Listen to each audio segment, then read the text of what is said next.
B'siyata d'shmaya, we're going to learn Yoma Daf Chavov. We're going to start from the next Mishnah, 3 lines from the top of the Omid. Says the Mishnah, HaPayas HaShlishi. We've already learned about the first payas, that was at the beginning of the Perek.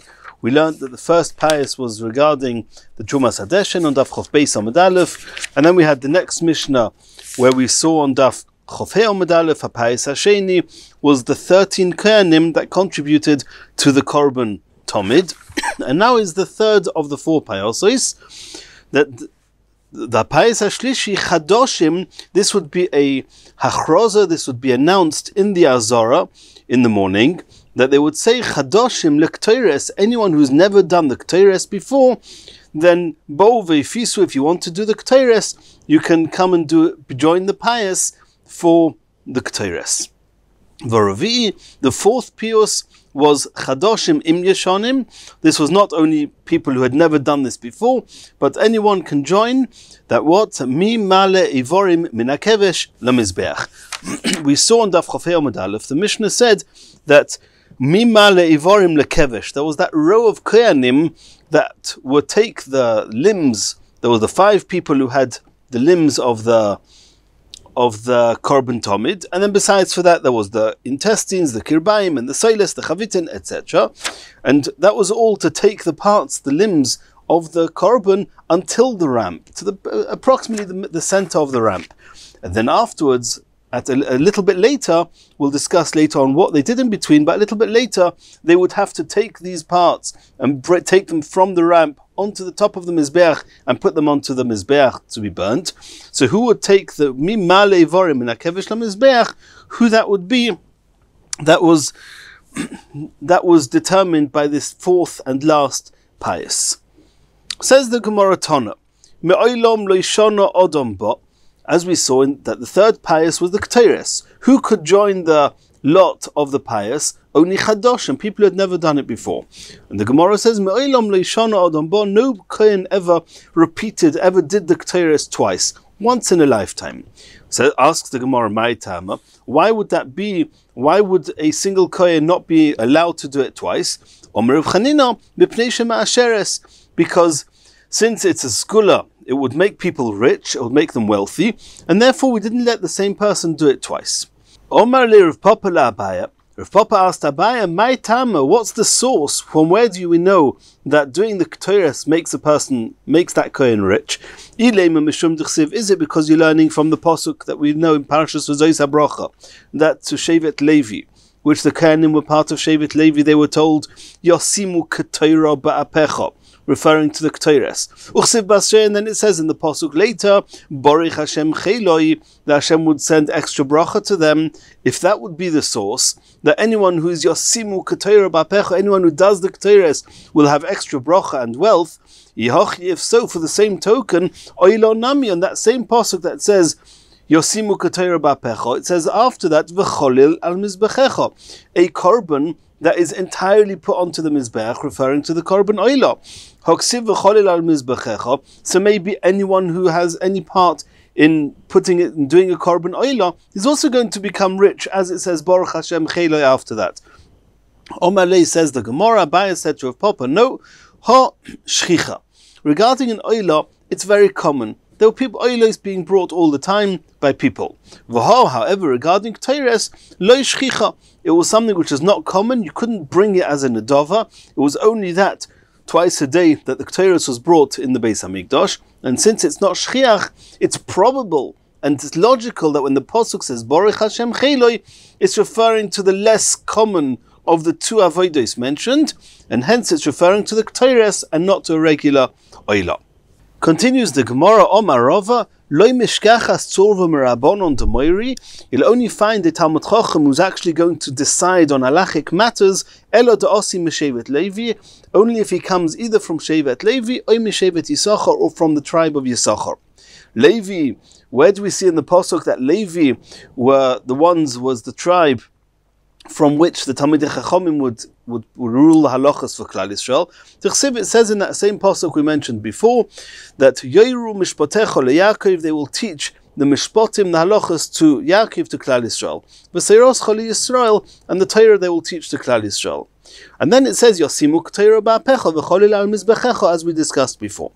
Yisachar, where do we find in the Pasuk regarding Yisachar that they were teaching halachas? T'chsiv, it says in the Pasuk that Umibnei Yisachar, from the people, from the descendants of Yisachar, Yoidei Bino Le'itim, they were wise, they knew and had understanding in the times, Lodas Ma Yase Yisrael, in order to know what Klal Yisrael would do and what they should do. So you see that Yisachar was the Shevet which would teach halachas.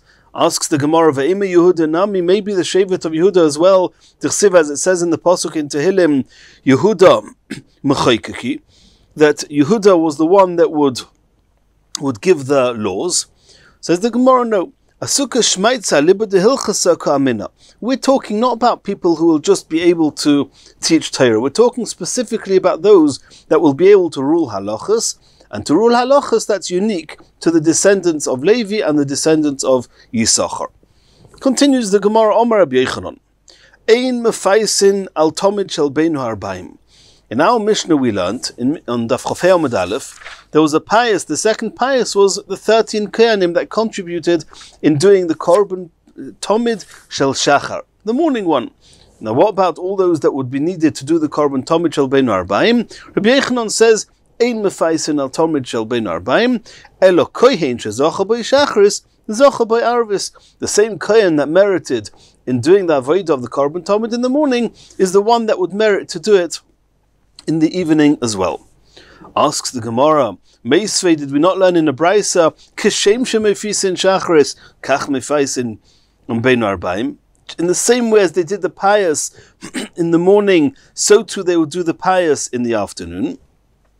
Answers the Gemara, Kitanyahi b'Kteires, only regarding Kteires. Regarding Kteires, there would be a pious in the afternoon who would do the Kteires in the afternoon. But regarding the Korban Tomid, not on that the Braisa said it, and therefore there's no contradiction to what Rabbi Yochanan said, that Ein mefaisin al Tomid shel beinu arbaim shel arvis. Asks the Gemara Vatanya, did we not learn in the Braisa, Kishem shemefaisin loy shachris, kach mefaisin loy tomid? In the same way, loy in the masculine term, in the same way as did the pious for the Korban Tomid of the morning, so too they would do the pious for the Korban Tomid of the evening. Answers the Gemara, Eima lo. You should read into the Braisa, not Kashem shemefaisin loy, referring to the Korban Tomid, that in the same as they did the pious loy for the Korban Tomid Shachris, kach mefaisin loy arvis. Rather, Kashem shemefaisin lo, in the same way as they did the pious for the K'teires, which is in feminine term, lo, kach mefaisin lo arvis, and that's what the Gemara said before, that for the K'teires in the evening, there may well have been another pious, but for the Tomid, Rabbi Yochanan said there was no pious for the Tomid shel beinu arbaim. Asks the Gemara, Vatanya, we learnt in another Braisa explicitly, Kashem shemefaisin loy shacharis, kach mefaisin loy arvis. In the same way as they did the pious for the Korban Tomid in the morning, so too they did the pious for the Korban Tomid in the afternoon. U kashem shemefaisin lo shacharis, in the same way as they did the pious for the K'teires in the morning, kach mefaisin lo arvis, so too they did it for the K'teires in the evening. So you see clearly in the Braisa, you can't say loy, lo, the Braisa says both. So how are we going to, seems to contradict Rabbi Yochanan. Omer Shmuel bar Yitzchok, hocha b'Shabbos oskinon. Normally, there's no pious in the evening. Whoever did the Tomid in the morning does the Tomid in the afternoon. Evening. However, Shabbos is different. B'Shabbos oskinon, hoyol u'mishmoros mischadshos. That the people, the group, on Shabbos afternoon, that's when the shifts of the Kohanim changed from one mishmeres to another, and the people, the Kohanim that were serving in the morning of Shachris were not those that were serving in the afternoon of Shabbos. Those that were serving in the morning of Shabbos are not the ones that were serving in the afternoon of Shabbos, and therefore you can't say that the Kohanim that did the Tomid Shel Shachar on Shabbos will do the Tomid Shel Beinu Arbaim. It's a different shift of Kohanim, a different group of Kohanim, and therefore on Shabbos you need to have a separate pious for the Korban Tomid Shel Arvis. Says the Gemara, this that we thought at first when we were reading these brises, that there was a pious for the Korban Tomid in the evening, nefishalu paises. then there's many more paisos than the ones we've just mentioned. The Mishnah said there were only 4 payosos. Now we see, according to the way we thought, there were many more payosos every day, because in the evening there was the payos for the korban tomid. Answers the Gemara, Maisi kulhu mitzafra osu, the zochi beishachris zochi, the zochi be'arvis zochi. Says no. Even at the point when we thought that there was a separate payos for the korban tomid shel arvis, that doesn't mean that they gathered together in the afternoon for that payos. No. Indeed, they only gathered 4 times, like it says in the Mishnah. There were 4 payosos, meaning they gathered 4 times a day, as we saw before, in order to make a commotion and an excitement in the Azara. 4 times a day they gathered together. When they gathered together in the morning to do the payos for the korban tomid shel shachar, at the same time they also did another payos for the korban tomid shel arvis, assuming that they did a separate payos for the korban tomid shel arvis, as we discussed. But there was, when it says there were only 4 payosos, that means they only gathered together 4 times, and they did not gather another time to do the payos for the tomid shel beinu arbaim.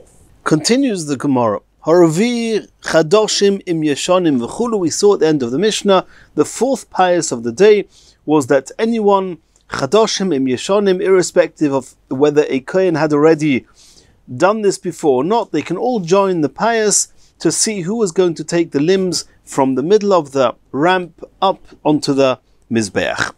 Says the Gemara, Masnisin deloik Rabbi Eliezer ben Yaakov. Our Mishnah seems not to follow what Rabbi Eliezer ben Yaakov holds. Ditnan. We learned in the Mishnah, Masechet Tomid, Rabbi Eliezer ben Yaakov oimer, Hamale ivorim lakevesh, the person that was going to, those people that took the limbs till the ramp, Huma la'oison mizbeach, he actually takes them from the middle of the ramp up to the mizbeach. And in our Mishnah it says that the 4th lot, the 4th payos, was mi male vorim in hakevish lemizbeach. According to Rabbi Eliezer ben Yaakov, we don't need to do a payos. Whoever brought them till the mizbeach, till the ramp, will take them from the ramp up the ramp to the top of the mizbeach. That means the 2nd payos already determined who was going to take the limbs up onto the mizbeach. According to Rabbi Eliezer ben Yaakov, we're a little bit short of what do they do in this 4th payos. B'maika mifligi. So what's the machlekes? What would they be arguing about before understanding where the 4th payos of Rabbi Eliezer ben Yaakov went? But we have a machlekes here. The Tana in our Mishnah says that a new payos was made for those who are going to take the limbs from the kevesh, from the middle of the ramp up to the mizbeach. And according to Rabbi Eliezer ben Yaakov, it was the same people who brought the limbs till the ramp. B'maika mifligi, Marasova, our Mishnah holds, B'roiv om hadras melech. The more the merrier. The more people who are engaged and involved in doing a korban, the bigger pride it is and the bigger hodor, glory that it is for the king. And therefore we had all those people who brought the limbs till the ramp. Let's bring in another kohen who is going to take the limbs up to the mizbeach. Or Marasova, however, Rabbi Eliezer ben Yaakov says no. Mokim Shchina, since this is the place where the Shchina is residing, Lav Eirach Ara, it doesn't feel right or appropriate that one should start doing something and not finishing, as if it's a burden. No, as if to say the Kohanim who brought the limbs till the ramp, it was too much bother for them to take it up to the top of the Mizbeach, we need another Kohen for that. No, that's inappropriate, and therefore Rabbi Eliezer ben Yaakov says, the same people who brought the limbs till the ramp will take it from the ramp up to the Mizbeach. Omar Rava, Loi Rabbi Eliezer ben Yaakov islei de Rabbi Yehuda, v'loi Rabbi Yehuda islei de Rabbi Eliezer ben Yaakov, de'im kein botru luhu payosis. It means we need to have 4 payosis. That's what the Mishnah said before. There's 4 payosis every day. And Rabbi Eliezer ben Yaakov, he maintained that the person who brought the limbs, the people who brought the limbs from the wherever they were before, when they were dismembered, to the ramp, they were the ones who would take it from the ramp up to the Mizbeach. So Rabbi Eliezer ben Yaakov was missing one. So it must be that Rabbi Eliezer ben Yaakov does not hold of Rabbi Yehuda. If you remember, we saw in Daf Yomi base at the top, Rabbi Yehuda says, Lo hoyo payas lemachta, they would not do a special payas for the machta, that's for the person that was going to take the shovel of coals into the heichal for the Ketores. So Belezer ben Yaakov, who says that they did not have a pious, the fourth pious was not for the person who's taking the limbs up onto the Mizbeach, he'll hold that the fourth pious was there to determine who was going to take the coals into the Mizbeach. And Rabbi Yehuda, who says that lo hayo pious lemachta, that there was no separate lot for no pious for the one who is going to take the coals into the heichal, he's going to be shorter. He's going to need to have the fourth one, which is our Mishnah that says mi male vorim min hakevesh lemizbeach, who's going to take the limbs from the ramp up onto the mizbeach. And Rabbi Yehuda obviously cannot learn like Rabbi Eliezer ben Yaakov, who said that we do not need a pious for that because it was the same people as those that brought the limbs to the ramp. If you're going to find a Tana someplace that says that there were actually 5 payosos a day, that means we need the 4 of our Mishnah, plus the one of that Rabbi Yehuda disagreed with, plus the pious lemachta.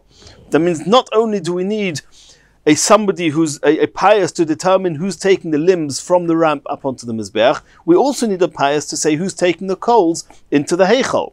And that means not like Rabbi Yehuda, who says that there was no pious for the coals, and not like Rabbi Eliezer ben Yaakov, who said there was no pious for the taking the limbs up onto the Mizbeach.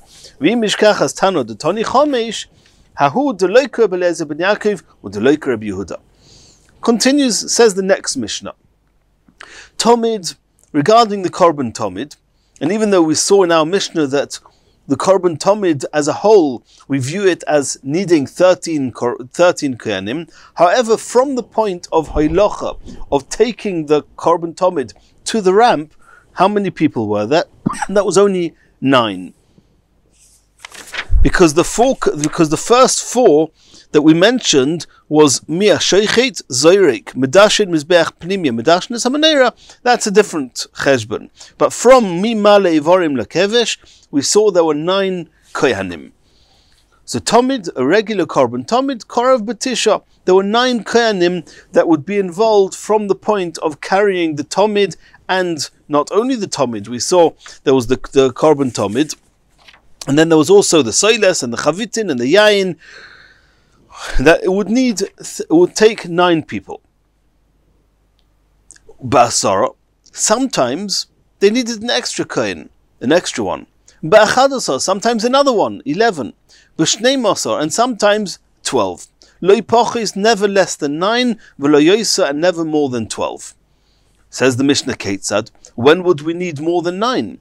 So atzmoy, a regular Korban Tomid every day is b'teisha, is 9. That's from 5 to 13 that we mentioned in the Mishnah before. Bechag, on Sukkos, well, what was unique about Sukkos is that they would, besides for pouring the wine, they would also pour water. We need an extra kohen. Bechag, then biyad echod, in the hand of this extra kohen, the 10th kohen, tzloichis shel mayim, there was the flask of water. Harei kanasaros, we have 10. Beinu arbaim, in the evening, the Korban Tomid Shel Beinu Arbaim, every day, needed Ba'achadosar, which means Hu B'atzmoi B'tisha.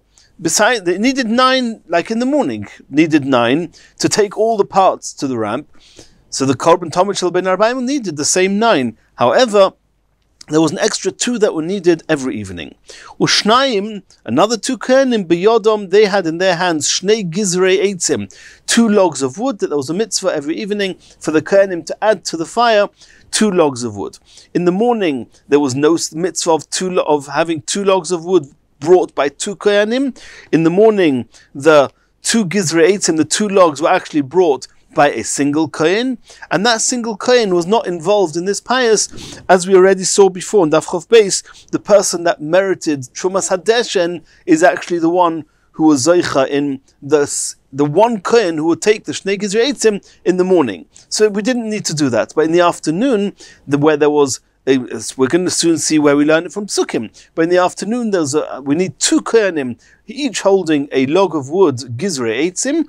Those extra 2. That means that altogether there were 11. B'Shabbos, On Shabbos, every Shabbos, even for the regular korban tomid of the morning, b'achadasar, there also we needed another 2. Why? Hu atzmai b'tisha. As we saw in our Mishnah, every korban tomid needed a minimum of 9. Ushnayim b'yodam, shnei bezichei levoino shelechem aponim. The 2 spoons that had the levoino in, that was on the shulchan, together with the lechem aponim, those 2 spoons would also be taken to the mizbeach, offered up. And that was only done Shabbos morning, so we needed another 2 kohanim for that.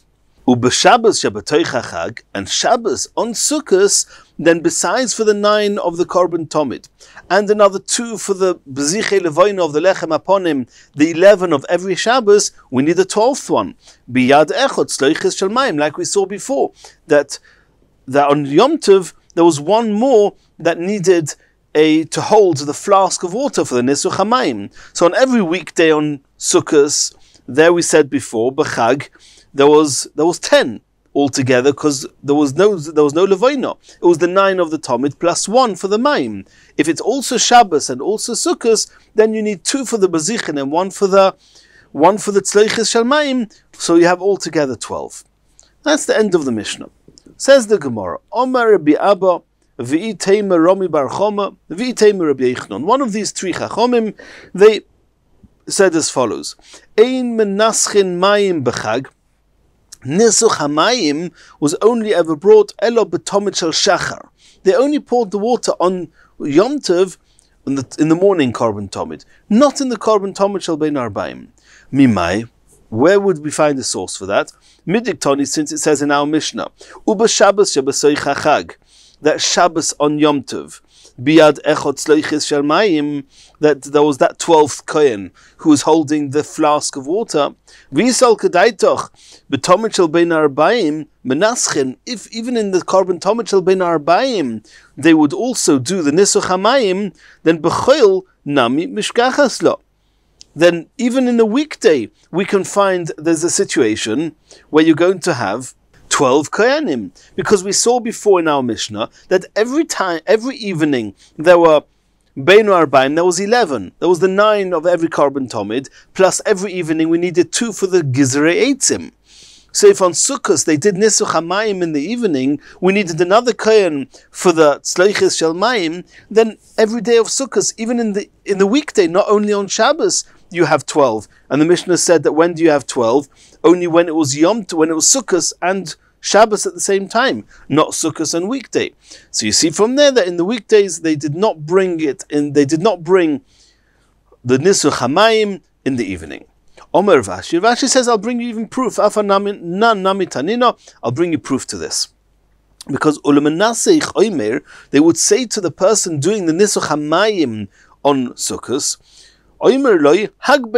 lift up your hand high when you're pouring the water, in order we should see that you're pouring the water into the hole that you're supposed to pour the water, the Nisuch HaMayim. There was a special hole in the corner of the Mizbeach. We're not going into the details now, but it was important for the water. It had to be poured into that hole. The Tzedukim, the people who didn't believe in Torah Sheba'al Peh, they didn't believe in Nisuch HaMayim. So if there was a kohen that didn't have emunah and didn't believe in Torah Sheba'al Peh, then Shepar Mechod Nosach Al Gabi Raglov. There was at one point where he poured the water onto his feet because he didn't believe in this whole thing of Nisuch HaMayim. And what happened consequent to that? Uragamu kolaom be'esregim, and the entire people who were there stoned this kohen with their esregim. The question is, why do you have to tell us how they stoned him? Some say bichlal that they also used stones, but why do you have to tell us that they stoned him with esrogim? It must be to teach us that the Nisuch HaMayim was only done at a time where the people had their arba minim with them. When would people typically have their arba minim with them? When would they be doing the Tilas Lulav? In the morning. And since we see here explicitly that the Brisa is trying to impress on us that they stoned him with their strogim, Shma Mino, you see from there that they only did Nisuch HaMayim at the time when there was Netilas Lulav, only in the morning, not in the evening. Continues the Gemara Tanya, Reb Shimon ben Yochai Omer. Minayin letomid shel beinu arbaim sheton shnei gizrei eitzim b'shnei koyanim. We mentioned before that every korban tomid shel beinu arbaim was accompanied by 2 koyanim, each holding a plank of wood. The gizrei eitzim. Where does it say in the Chumash? Where do we find the source for that? Shenemer, it says in the pasuk, "V'nosnu b'nei Aaron hakohen eish ala mizbeach, v'orchu eitzim alo eish." V'orchu is that they arranged. V'orchu is not v'orach, that one kohen arranged. V'orchu is in plural tense, that 2 kohenim arranged the eitzim. V'orchu eitzim alo eish. Since that pasuk cannot be talking about the korban tomid of the morning, because it already says in another pasuk, "Uvier oleo hakohen eitzim baboiker v'orach oleo ha'oilo." V'orach is in single tense. It already says there that a single kohen would arrange the gizrei eitzim in the morning. So we know that when it says v'orchu in plural, it must be that it's talking about a different korban tomid. It must be the korban tomid shel beinu arbaim in the afternoon. Taneu inyan the tomid shel beinu arbaim.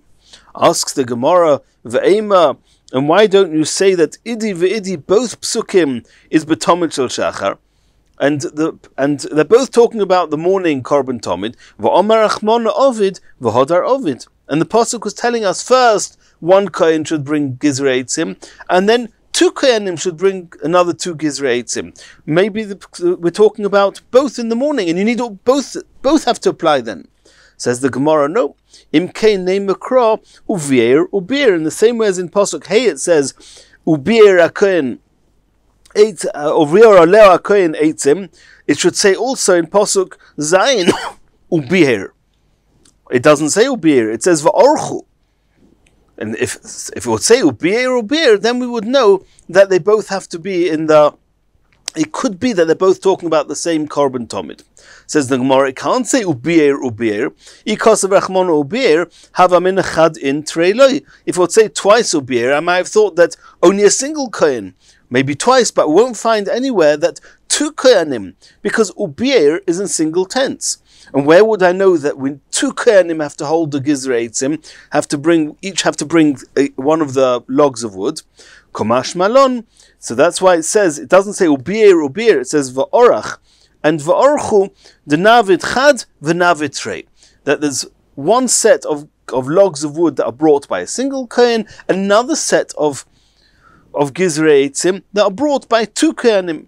And since we've explained why it doesn't say ubir, therefore the question comes back. It could be that both psukim are talking about the morning, and one set of gizrei eitzim have to be brought by a single kohen ubir, and one set of gizrei eitzim have to be brought by 2 kohenim va'orchu. So then, how do you know that in the evening it's only the evening korban tomid shel beinu arbaim that needs 2 kohenim? Says the Gemara, no. Imkain, because if the reason that it doesn't say ubir is just because it would be twice singular, and you wouldn't know that at any one point 2 kohenim have to bring the 2 gizrei eitzim, then the pasuk should have said ubir and ubiaru. Once it should say in singular, once in plural, but using the same word of ubir. And then we might say that in the korban tomid shel boiker, bring also 1 kohen bringing a set of logs, and 2 kohenim, ubir, ubiaru. It doesn't say that. It says, or it could have says, once va'orach and once va'orchu. Va'orach is to arrange in singular, va'orchu is in plural. My ubir va'orchu. The fact that pasuk used a completely different word. Once it says ubir in singular, and when it speaks about the plural, it doesn't say ubiaru, it says va'orchu, a totally different word. Shma mina, kedekamrinon. That's proof to what we said, that it's actually talking about 2 completely different korbanos. In the morning, it's only a single kohen ubir. In the afternoon, it's only a set of kohenim, and that's va'orchu. As we said before, that's what Rabbi Shimon bar Yochai said, that tomid shel beinu arbaim is shnei gizrei eitzim b'shnei kohenim. Continues the Gemara. Tani Reb Chia, pious, regarding the pious, pa'omim yud gimel. We saw in our Mishnah, in the Mishnah before, on Daf Yomi Daf, a regular korban tomid, there were 13 kohenim. Pa'omim yud dalet. sometimes the pious, the winners, there were 14 winners. When was that? As we saw before, in our Mishnah here on Chavav Amud Beis, that B'chag, on Yom Tov, they would need an extra kohen, the one who was holding the Tzloichis Shel Mayim. Pa'omim Tesvav. Sometimes you needed yet another one. For example, on Shabbos. On Shabbos, where we said before that we needed 2 kohanim for the 2 bezichim. That's Pa'omim Tezvav. Pa'omim Tezayin. Sometimes we needed 16 because that's the extra one, as we said. That's Shabbos on Yom Tov, where you needed all on Pesach, on Sukkot, Shabbos on Sukkot, where you needed also 1 for the Tzloichis Shel Mayim, 2 for the Bezichin, plus the regular 13. So you have 16. Says the Gemara of Tanya Yud Zayin. There is a brisa that says that on some occasions there was even an extra kohen. There was 17. The one who says that there was 17 means that there's an extra kohen that was needed in the pious. Who was the extra kohen? That was like Rabbi Yehuda. The Rabbi Yehuda said that according to Rabbi Yehuda that there was no pious for the person who was carrying the coals into the heichal for the Ketores. We said before in Daf Chavav Amud Aleph at the bottom that he holds that Rabbi Yehuda holds like, or it must be Rabbi Yehuda doesn't hold of Rabbi Eliezer ben Yaakov, and if you don't hold of Rabbi Eliezer ben Yaakov, then you hold that there was an extra pious for the kohen that was going to take the limbs from the ramp up onto the Mizbeach. So according to that opinion, according to Rabbi Yehuda, not like Rabbi Eliezer ben Yaakov, there was an extra one that would take the limbs from the ramp onto the Mizbeach, so you have a total of 17. And in the next year, we're going to continue from here, from the next Mishnah.